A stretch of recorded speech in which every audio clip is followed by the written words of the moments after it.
গুলশানের জোড়া খুনের ঘটনা নিয়ে সাম্প্রতিক সময়ে বহুল আলোচিত রাজধানীর গুলশান এলাকায় নৃশংসভাবে গলা কেটে দুজনকে হত্যাকাণ্ডের মূল আসামি রুমনকে চট্টগ্রামের হালিশহর থেকে গ্রেফতার করেছে র্যাব। গত 28শে অক্টোবর 2024 তারিখে রুমন একটি চায়ের দোকানে কাজ করত। তার যে সেই চায়ের দোকানের যে মালিক সেই রফিকুল ইসলাম শিকদার এবং সেখানে আরেকজন কর্মরত ছিলেন সাব্বির, যাদের বাড়ি মূলত বরিশাল এবং ময়মনসিংহ এলাকায়। সেখানে যে আমাদের যে আসামি রুমন, সে মূলত সেখানে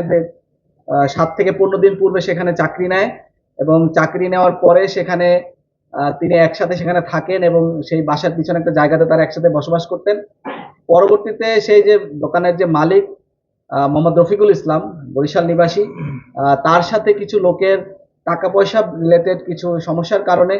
এই রুমনের সাথে তাদের যোগাযোগ হয় এবং তারা সবাই মিলে একসাথে পরিকল্পনা করে যে এই যে ভিকটিম মোহাম্মদ রফিকুল ইসলাম এবং সাব্বির 15 বছর বয়সী, তাদেরকে তারা হত্যা করবে। এরই ধারাবাহিকতায় তারা গত 26শে সেপ্টেম্বর তারা রাত 2টার দিকে এই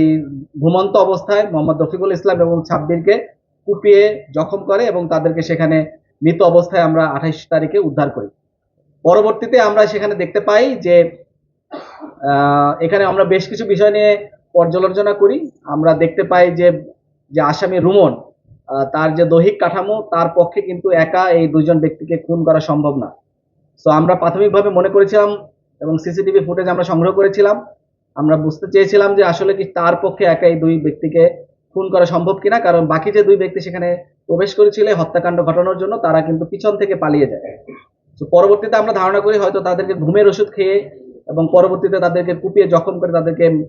মারা হয়। কিন্তু পরবর্তীতে আমরা জানতে পারি যে না, তার রুমনের দেওয়া স্বীকারোক্তিমতে সেখানে আরো দুজন ব্যক্তি ছিল, যাদের সাথে মোহাম্মদ রফিকুল ইসলামের টাকা পয়সা নিয়ে কিছুটা সমস্যা ছিল,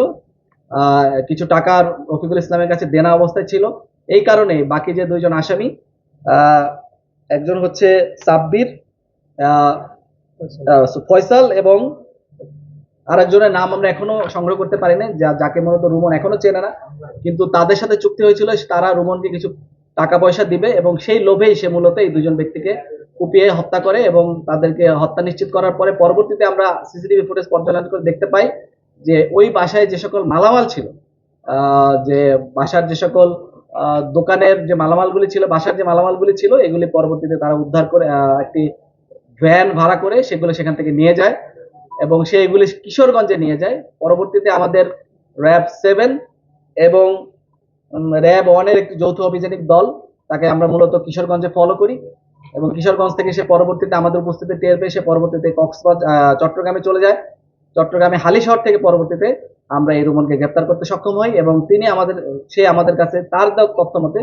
তিনি প্রাথমিকভাবে স্বীকার করেছেন যে তিনি হত্যাকাণ্ডের সাথে জড়িত এবং হত্যাকাণ্ডের সাথে আরো যে দুজন ব্যক্তি জড়িত আছে তাদেরকে আমরা গ্রেফতার করার জন্য চেষ্টা চালিয়ে যাচ্ছি এবং আশা করি আমরা অচিরে তাদেরকে ধরতে পারবো।